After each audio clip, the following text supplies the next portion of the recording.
So hello everyone, आप सभी का एक बार फिर से बहुत बहुत स्वागत है आप सभी का आपके अपने यूट्यूब चैनल जॉब शुरू में।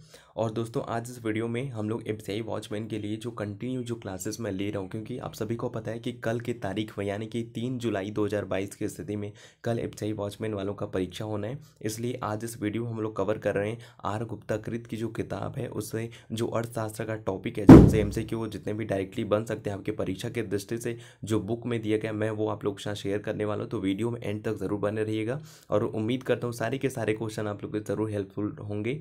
तो अगर किसी क्वेश्चन को लेकर आपके मेरे डाउट्स होता है तो ज़रूर कमेंट करिएगा। तो चलिए पहला क्वेश्चन देख लेते हैं। पहला क्वेश्चन कुछ इस प्रकार से दिया गया है, उम्मीद करता हूँ सारे लोगों को यहाँ पे क्वेश्चन दिख रहा होगा कि अर्थशास्त्र का जनक किसे कहा जाता है। तो अर्थशास्त्र का जनक कहा जाता है प्यारे दोस्तों, यहाँ पे ऑप्शन नंबर डी जो है इसका सही आंसर हो जाएगा। ओके, सो उम्मीद करता हूँ सारे क्वेश्चन आपको ज़रूर पसंद आएंगे। ओके, तो चलिए आगे बढ़ते हैं। आगे बढ़ते यहाँ पे अगला क्वेश्चन देख लेते हैं। अगला क्वेश्चन यहाँ पे कुछ इस प्रकार से दिया हुआ है, चलिए थोड़ा सा इसको जूम आउट करूंगा ताकि आपको ये क्रिस्टल क्लियर विजिबल हो। ओके, सो यहाँ पे अगला क्वेश्चन है कि यहाँ पे मिश्रित अर्थव्यवस्था का अर्थ है। आपको बताना है कि मिश्रित अर्थव्यवस्था का क्या अर्थ होता है। तो इसका सही आंसर हो जाएगा दोस्तों ऑप्शन नंबर 100 क्वेश्चन नंबर 142 का सही आंसर हो जाएगा ऑप्शन नंबर बी, यानी कि जहाँ राष्ट्रीय अर्थव्यवस्था में सार्वजनिक क्षेत्र के साथ साथ निजी क्षेत्र भी विद्यमान हो, तो इसे क्या कहा जाएगा? इसे कहा जाएगा मिश्रित अर्थव्यवस्था। अगला सवाल है, अगला सवाल यहाँ पे क्वेश्चन नंबर यहाँ पे आप लोग देख सकते हैं, है ना। यहाँ पे पूछा गया है कि नीति आयोग का अध्यक्ष कौन है। आपको बताना है कि नीति आयोग का अध्यक्ष कौन होता है। तो इसका सही आंसर हो जाएगा ऑप्शन नंबर बी, यानी कि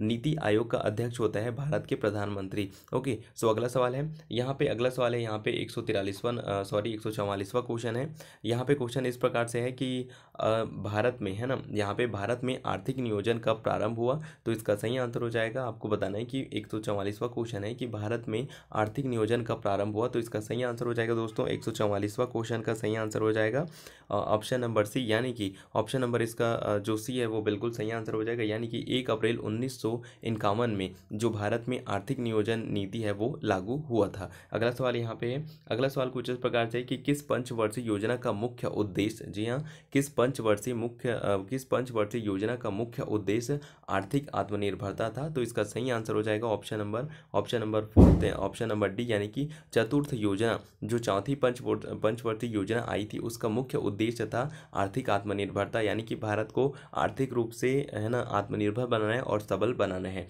अगला सवाल यहाँ पे, अगला सवाल देखिए यहाँ पे कुछ इस प्रकार से है कि क्वेश्चन नंबर 146वां है ना, यहाँ पे 146वां नंबर का क्वेश्चन है कि अंत्योदय कार्यक्रम का मुख्य उद्देश्य क्या था, है ना। अंत्योदय कार्यक्रम जो अंत्योदय कार्यक्रम था उसका मुख्य उद्देश्य क्या था। तो यहाँ पे इसका सही आंसर हो जाएगा, है ना। चलिए इसका सही आंसर इधर है, आपको दिखाता हूँ मैं।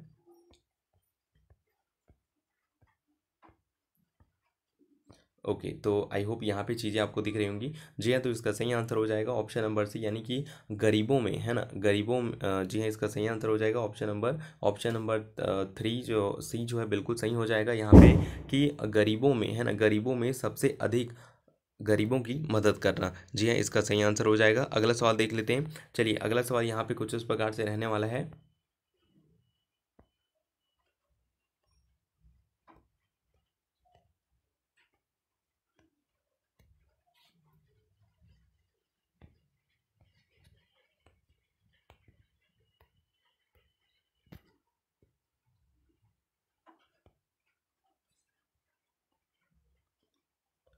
ओके, सो अगला सवाल यहाँ पे है कि संपूर्ण रोजगार, है ना, संपूर्ण ग्रामीण रोजगार, जिसे SGRY, है ना, के नाम से जाना जाता है, कि संपूर्ण ग्रामीण रोजगार योजना किस तिथि को प्रारंभ की गई। तो इसका सही आंसर हो जाएगा क्वेश्चन नंबर 147वां का सही आंसर हो जाएगा ऑप्शन नंबर सी, यानी कि, है ना, ऑप्शन नंबर सी इसका बिल्कुल सही आंसर हो जाएगा, यानी कि 25 दिसंबर 2001 को जो है संपूर्ण, है ना, जो संपूर्ण ग्रामीण रोजगार योजना है इसको प्रारंभ किया गया था। अगला सवाल है यहाँ पे कि संरचनात्मक बेरोजगारी का क्या कारण है। जी आपको बताना है कि है ना, संरचनात्मक बेरोजगारी का क्या कारण है, कारण क्या है। तो इसका सही आंसर हो जाएगा ऑप्शन नंबर डी, यानी कि अपर्याप्त उत्पादन क्षमता। अगला सवाल देख लेते हैं। अगला सवाल यहाँ पे है, अगला सवाल यहाँ पे पूछा गया है कि प्रच्छन्न बेरोजगारी का तात्पर्य है। जी हाँ, आपको बताना है कि प्रच्छन्न बेरोजगारी क्या होता है, इसका तात्पर्य किससे होता है। तो इसका सही आंसर हो जाएगा दोस्तों ऑप्शन नंबर सी, है ना, इसका सही आंसर हो जाएगा ऑप्शन नंबर सी, यानी कि ऐसी बेरोजगारी जिसमें श्रमिक की सीमांत उत्पादकता शून्य या ऋणात्मक हो जाती है। अगला सवाल देख लेते हैं। अगला सवाल यहाँ पे क्वेश्चन क्वेश्चन नंबर 150 है। यहाँ पे पूछा गया है कि रुपये, डॉलर, सीलिंग, फ्रैंक को कौन सा सर्वनिष्ठ नाम दिया जा सकता है। आपको बताने कि बेसिकली जो यहाँ पे रुपए हो गया, डॉलर हो गया, सीलिंग हो गया, फ्रैंक हो गया, इसको हम लोग क्या नाम से जानते हैं। तो ये इसका सही आंसर हो जाएगा ऑप्शन नंबर डी, यानी कि करेंसी है। ये जो तीनों चारों चीज़ें हैं वो ओके। तो इसका सही आंसर हो जाएगा ऑप्शन नंबर डी। अगला सवाल देख लेते हैं। अगला सवाल यहाँ पे है कि भारत में करेंसी नोट कौन जारी करता है। जी हाँ, 151 नंबर का सवाल है ना, कि भारत में करेंसी नोट कौन जारी करता है। तो इसका सही आंसर हो जाएगा ऑप्शन नंबर डी, यानी कि है ना, भारत में जो है आपका करेंसी नोट जो है वो रिजर्व बैंक है ना, रिजर्व बैंक ऑफ इंडिया जो है ये जारी करता है। ओके, सो अगला सवाल यहाँ पे हम लोग देखेंगे। एक मिनट बस थोड़ा सा। ओके, चलिए अगला सवाल यहाँ पे है कि 152वां नंबर का सवाल हो जाएगा प्यारे साथियों। 152 नंबर का सवाल पूछ रहा है कि राजकोषीय नीति किससे संबंध रखती है। जी हाँ, आपको बताना है कि राजकोषीय जो नीति है वो किससे संबंध रखती है। तो इसका सही आंसर देख लेते हैं। तो इसका सही आंसर हो जाएगा ऑप्शन नंबर डी, यानी कि ऑप्शन नंबर डी क्या है, ए और बी दोनों। यानी कि जो आपकी राजकोषीय नीति है वो सरकारी राजस्व नीति भी है के साथ संबंध भी रखती है, और यहाँ पे सरकारी खर्च वरीण है इससे भी संबंध रखती है। अगला सवाल यहाँ पे है। अगला सवाल कुछ इस प्रकार से पूछा गया है कि भारत में मुद्रास्फीति मापी जाती है। जी हाँ, आपको बताना है कि भारत में जो मुद्रास्फीति है वो किसके द्वारा मापी जाती है। तो इसका सही आंसर हो जाएगा ऑप्शन नंबर ए, यानी कि भारत में अगर हम मुद्रास्फीति को मापने की बात करें तो वो मापा जाता है थोक मूल्य सूचकांक के द्वारा। अगला सवाल देख लेते हैं। अगला सवाल यहाँ पे है ना, अगला सवाल यहाँ पे 154वां नंबर का है। 154 नंबर का सवाल क्या पूछा गया ये देख लेते हैं। हाँ, तो यहाँ पे आई होप आप सभी को दिख रहा होगा। यहाँ पे पहला 154वां नंबर का सवाल है कि लगातार बढ़ती कीमतों की प्रक्रिया क्या कहलाती है। आपको बताना है कि लगातार बढ़ती कीमतों की प्रक्रिया क्या कहलाती है। तो ये कहलाती है भाई मुद्रास्फीति, यानी कि ऑप्शन नंबर डी इसका सही आंसर हो जाएगा। अगला सवाल है यहाँ पे 155 नंबर का सवाल यहाँ पे पूछा गया है, मुद्रास्फीति में बाजार में क्या होते हैं। मुद्रास्फीति से बाजार में चीज़ें क्या हो जाती हैं। तो इसका सही आंसर हो जाएगा ऑप्शन नंबर बी, यानी कि मुद्रास्फीति के कारण जो चीज़ें हैं वो बहुत ज़्यादा महंगी हो जाती है। जैसे अभी आपने देखा होगा कि वर्तमान समय में काफ़ी ज़्यादा पेट्रोल डीजल की जो प्राइस है वो इंक्रीज़ हो चुकी है। तो इसके पीछे रीज़न क्या है, इसके पीछे मनी इन्फ्लेशन है, यानी कि मुद्रास्फीति के कारण ही हमें ये सारी चीज़ें जो झेलनी पड़ रही हैं। अगला सवाल यहाँ पे है ना, अगला सवाल यहाँ पे कुछ इस प्रकार से प्यारे भाइयों की पूछा गया है कि भारतीय रिजर्व बैंक है, एक्चुअल में आपको बताना है कि भारतीय रिजर्व बैंक है वो किस प्रकार का बैंक है। तो ये है भाई आपका ऑप्शन नंबर बी इसका सही हो जाएगा, यानी कि केंद्रीय बैंक है, यानी कि सेंट्रल बैंक है, आरबीआई। अगला सवाल यहाँ पे है। अगला सवाल यहाँ पे पूछा गया है कि है ना, अगला सवाल इस प्रकार से है कि भारतीय रिजर्व बैंक के बारे में निम्न में से कौन सा कथन सही नहीं है। तो इसका सही आंसर हो जाएगा ऑप्शन नंबर ए, यानी कि यहाँ पे जब आप इसका स्टेटमेंट पढ़ेंगे तो आप लोग सारा चीज़ समझ आएंगे। स्टेटमेंट अभी पढ़ के भी आपको बता देता हूँ कि जो पहला स्टेटमेंट है वो किस प्रकार से सही है। देखिए क्या है, यह सभी प्रकार की करेंसी नोटों को जारी करता है। तो ये बिल्कुल गलत हो जाएगा, क्योंकि आरबीआई सारे नोटों को जारी नहीं करता है। उसके बाद यहाँ पे सेकंड क्या है कि यह भारत सरकार की शाखा बैंक के रूप में कार्य करते हैं, जो कि बिल्कुल सही है। और यह बैंकों का बैंक है, बिल्कुल सही है। और यह विदेशी मुद्रा का विनिमयन करता है, तो बिल्कुल सही है। यानी कि ऑप्शन नंबर 1 है, बस यही कथन गलत है, जो कि इसका सही आंसर हो जाएगा। अगला सवाल यहाँ पे है। अगला सवाल 158वां नंबर का सवाल यहाँ पे पूछा गया है कि भारत में किस प्रकार की वाणिज्यिक बैंकिंग व्यवस्था है। तो इसका सही आंसर हो जाएगा प्यारे दोस्तों ऑप्शन नंबर ए, यानी कि भारत में मिश्रित बैंकिंग प्रणाली है, जिसमें जो गवर्नमेंट सेक्टर है वो भी मिलकर काम करेगी, जो प्राइवेट सेक्टर है वो भी मिलकर काम करेगी, है ना। अगला सवाल यहाँ पे है। अगला सवाल यहाँ पे काफ़ी ज़्यादा इंपॉर्टेंट है कि देश का है ना, देश का सबसे बड़ा वाणिज्यिक बैंक कौन सा है। जी आपको बताना है कि भारत का सबसे बड़ा वाणिज्यिक बैंक कौन सा है। तो इसका सही आंसर हो जाएगा ऑप्शन नंबर सी, यानी कि SBI, state bank of India जो है भारत का सबसे बड़ा वाणिज्यिक या फिर कॉमर्शियल बैंक है।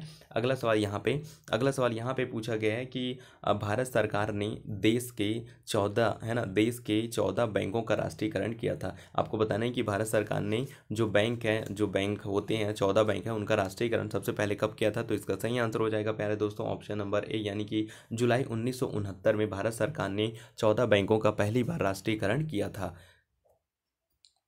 अगला सवाल है राष्ट्रीय आय, है ना। आपको बताना है कि राष्ट्रीय आय 161वां क्वेश्चन 161वें नंबर का सवाल है कि राष्ट्रीय आय क्या है, आपको बताना है कि इसका सही आंसर हो जाएगा ऑप्शन नंबर ए, यानी कि है ना, ऑप्शन नंबर ए इसका बिल्कुल सही आंसर हो जाएगा। यानी कि अगर हम बात करें राष्ट्रीय आय के बारे में तो ये होता है बाजार मूल्य पर निर्भर राष्ट्रीय उत्पाद, है ना। तो उम्मीद करता हूँ सारे क्वेश्चन जो है आपको बहुत अच्छे तरीके से समझ आ रहे होंगे। कोशिश कर रहा हूँ मैं कम टाइम पे आपको जितने ज़्यादा से ज़्यादा क्वेश्चन हो सके अटेम्प्ट कराऊँ और आपके पेपर की तैयारी बहुत अच्छे से करा पाऊँ। ओके, अगला सवाल यहाँ पे देख लेते हैं। अगला सवाल यहाँ पे कुछ इस प्रकार से है कि, है ना, क्वेश्चन नंबर 162वां देख लेते हैं कि भारत की राष्ट्रीय आय अनुमानित होती है। आपको बताना है कि भारत की राष्ट्रीय आय अनुमानित होती है, तो इसका सही आंसर हो जाएगा ऑप्शन नंबर सी, यानी कि जो भारत की राष्ट्रीय आय का अनुमान हम लगाते हैं केंद्रीय सांख्यिकी संगठन द्वारा ये जो है कैलकुलेशन किया जाता है। अगला सवाल यहाँ पे है कि 163वां नंबर का सवाल है।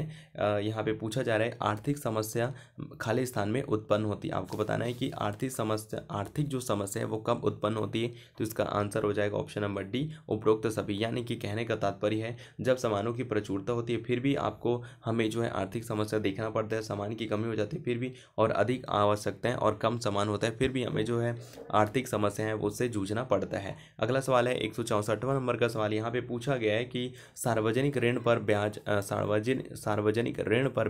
किसका भाग है, तो इसका सही आंसर क्या हो जाएगा? इसका सही आंसर हो जाएगा दोस्तों 164वें क्वेश्चन का सही आंसर हो जाएगा आपका ऑप्शन नंबर सी, यानी कि राष्ट्रीय आय, है ना, यानी कि राष्ट्रीय आय जो है सार्वजनिक ऋण पर ब्याज इसका भाग है। अगला सवाल देख लीजिए 165वां सवाल है। 165वें नंबर का क्वेश्चन है कि किसी देश, है ना, किसी देश में आर्थिक वृद्धि का उत्तम मापांकन कौन सा है। अगर कहने का तात्पर्य ये है अगर हमें किसी देश की जो आर्थिक वृद्धि है अगर उसको हमें कैलकुलेट करना है तो हम किसके द्वारा करेंगे, तो इसका सही आंसर हो जाएगा ऑप्शन नंबर बी, यानी कि जीडीपी के द्वारा हम किसी भी देश की जो आर्थिक वृद्धि या फिर आर्थिक स्थिति है उसके बारे में हम लोग गणना कर सकते हैं। अगला सवाल यहाँ पे है, अगला सवाल यहाँ पे काफ़ी ज़्यादा इंपॉर्टेंट और मोस्ट IMP क्वेश्चन, अगर आप इसको मानना चाहें तो मान सकते हैं, है ना, स्टार मार्क दे देता हूँ इसको। क्वेश्चन इस प्रकार से है कि भारत का प्राचीनतम विशाल उद्योग है। आपको बताना है कि भारत का सबसे प्राचीनतम उद्योग कौन सा है, तो इसका सही आंसर हो जाएगा ऑप्शन नंबर ए, यानी कि सूती कपड़ा का जो उद्योग है वो भारत में सबसे प्राचीनतम उद्योग विशाल उद्योग है। अगला सवाल यहाँ पे क्वेश्चन नंबर 167वां है।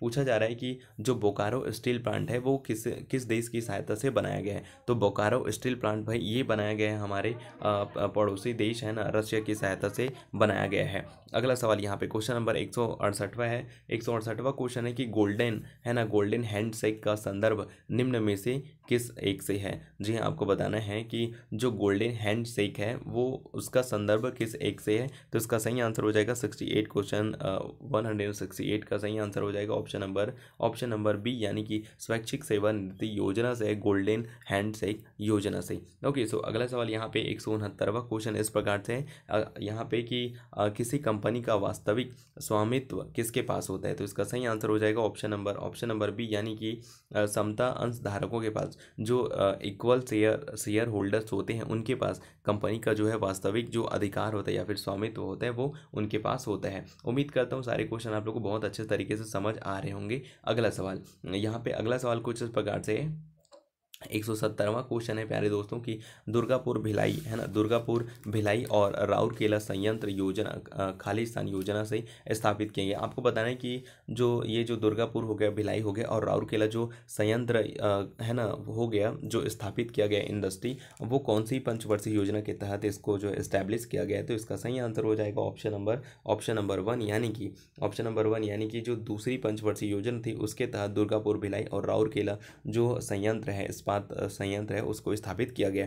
अगला सवाल यहाँ पे IMF से रिलेटेड है। यहाँ पे पूछा गया है कि जो आपका अंतर्राष्ट्रीय मुद्रा कोष का प्रमुख कार्य क्या होता है, आपको ये बताना है, तो इसका सही आंसर हो जाएगा ऑप्शन नंबर बी, यानी कि ऑप्शन नंबर बी क्या है ये देख लेते हैं। इसका सही आंसर हो जाएगा ऑप्शन नंबर बी, यानी कि सदस्य देशों जो IMF के सदस्य हैं उन देशों की भुगतान संतुलन संबंधी समस्याओं के समाधान और उनका सहायता करना। अगला सवाल यहाँ पे पूछा गया है ना, अगला सवाल है कि विश्व व्यापार संगठन यानी कि वर्ल्ड ट्रेड ऑर्गेनाइजेशन का मुख्यालय स्थित है। आपको बताना है कि विश्व व्यापार संगठन का मुख्यालय कहाँ स्थित है, तो इसका सही आंसर हो जाएगा ऑप्शन नंबर ए, यानी कि न्यूयॉर्क में स्थित है आपका WTO का हेड क्वार्टर। अगला सवाल यहाँ पे एशियन डेवलपमेंट बैंक, है ना, एशियन डेवलपमेंट बैंक का मुख्यालय हेड क्वार्टर कहाँ है, तो इसका सही आंसर हो जाएगा ऑप्शन नंबर 3 और ऑप्शन नंबर सी, यानी कि मनीला में आपको देखने को मिलेगा एशियन डेवलपमेंट बैंक का हेड क्वार्टर। अगला सवाल है अगला सवाल यहाँ पे क्वेश्चन पूछा गया है ना, क्या पूछा गया ये देख लेते हैं कि निम्न में से विश्व बैंक का मुख्यालय कौन सा है। आपको बताना है कि वर्ल्ड बैंक का जो हेडक्वार्टर है वो कहाँ पे देखने को मिलेगा। तो इसका सही आंसर हो जाएगा ऑप्शन नंबर बी, यानी कि वॉशिंगटन डीसी में एस्टैब्लिश्ड है आपका जो वर्ल्ड बैंक है उसका हेडक्वार्टर। अगला सवाल यहाँ पे क्वेश्चन नंबर अगला है, यहाँ पे पूछा गया 175वां क्वेश्चन है कि नाफ्टा NAFTA है ना, नाफ्टा से क्या अभिप्राय है। तो इसका सही आंसर हो जाएगा option number 3, option number C, यानी कि North America free trade agreement इसका जो है सही आंसर हो जाएगा। यानी कि NAFTA का फुल फॉर्म ये होता है कि North America free trade agreement. अगला सवाल है यहाँ पे 176वां क्वेश्चन है। 176वां क्वेश्चन काफ़ी ज़्यादा इजी और काफ़ी अच्छा है कि भारत में हरित क्रांति का सर्वाधिक प्रभाव किस फसल पर पड़ा। तो इसका सही आंसर हो जाएगा, उम्मीद करता हूँ सारे लोग इसका सही आंसर देंगे। इसका सही आंसर हो जाएगा ऑप्शन नंबर डी, यानी कि गेहूं पर सबसे ज़्यादा जो प्रभाव है वो हरित क्रांति का पड़ा था। अगला सवाल यहाँ पे है, अगला सवाल यहाँ पे पूछा गया है ना। अगला सवाल क्या पूछा गया देख लेते हैं कि गेहूं के समर्थन मूल्य की अनुशंसा कौन करता है। आपको बताना है कि गेहूं की जो समर्थन मूल्य है उसकी अनुशंसा कौन करता है। तो इसका सही आंसर हो जाएगा ऑप्शन नंबर डी, जो कि इधर दिया गया है, आपको दिखा देता हूँ मैं, है ना। इसका सही आंसर हो जाएगा ऑप्शन नंबर डी, यानी कि जो कृषि लागत एवं मूल्य आयोग है वो गेहूं के समर्थन मूल्य का निर्धारण जो है करती है। अगला सवाल यहाँ पे देख लीजिए। अगला सवाल यहाँ पे कुछ इस प्रकार से है ना। अगला सवाल यहाँ पे क्या पूछा गया ये देख लेते हैं कि इको मार्क है ना, यहाँ पे 178वां क्वेश्चन हो जाएगा आपका कि इको मार्क किसी उत्पाद पर दिए गए प्रमाणन का चिन्ह है। यह उत्पाद है, आपको बताना है कि जो इको मार्क जो दिया जाता है ना, इको मार्क जो दिया जाता है वो किसका प्रमाण करता है, वो चिन्ह जो दिया जाता है। तो इसका सही आंसर हो जाएगा ऑप्शन नंबर सी, यानी कि पर्यावरण की दृष्टि से अनुकूल है। अगर किसी प्रोडक्ट पर या फिर किसी उत्पाद पर अगर आपको इको मार्क दिखता है तो इसका मतलब ये है कि वो पर्यावरण की दृष्टि से अनुकूल है, आप उसका जो यूज़ है वो बिना किसी डर के कर सकते हैं। अगला सवाल यहाँ पे कुछ इस प्रकार से बन रहा है, यहाँ पे देख लेते हैं 179 क्वेश्चन है कि निम्न उत्पादों में से किसे ISI प्रदान नहीं किया जा सकता। तो इसका सही आंसर हो जाएगा ऑप्शन नंबर सी, यानी कि बिस्किट को जो ISI चिन्ह से प्रमाणित नहीं किया जा सकता, नहीं दिया जा सकता। और 180 क्वेश्चन और आज का अंतिम सवाल है यहाँ पे, है ना। क्वेश्चन नंबर 180 है कि इफ़को क्या है। तो इसका सही आंसर उम्मीद करता हूँ आप सभी ज़रूर दे पाएंगे। तो इसका सही आंसर हो जाएगा दोस्तों 180 क्वेश्चन है, इसका सही आंसर हो जाएगा ऑप्शन नंबर सी, है ना। ऑप्शन नंबर सी इसका कहीं सही आंसर हो जाएगा, यानी कि जो इफ़को है वो क्या है, भारतीय कृषक उर्वरक सहकारी संस्था है। आपने देखा होगा यूरिया के बोरियों में जो होता है वो इफ़को जो है अधिकतर आपको देखने को मिलता है ना। तो यानी कि किससे संबंधित है, जो उर्वरक सहकारी संस्था है उससे संबंधित है। तो उम्मीद करता हूँ सारे क्वेश्चन आपको ज़रूर पसंद आए होंगे। ये मैंने डायरेक्टली बुक से लिया ताकि लास्ट डे में कम से कम आप लोग की जितनी ज़्यादा हेल्प हो सके वो मैं करने का प्रयास कर रहा हूँ, है ना। अगर वीडियो आपको पसंद आया होगा तो प्लीज़ वीडियो को लाइक करें, शेयर करें, और चैनल में पहली बार विजिट करें तो एटलीस्ट चैनल को एक बार सब्सक्राइब जरूर कर लें, सब्सक्रिप्शन फ्री है। तो चलिए मिलते हैं नेक्स्ट वीडियो में, तब तक सबको बाय बाय और ग्रेट डे, जय हिंद, वंदे मातरम।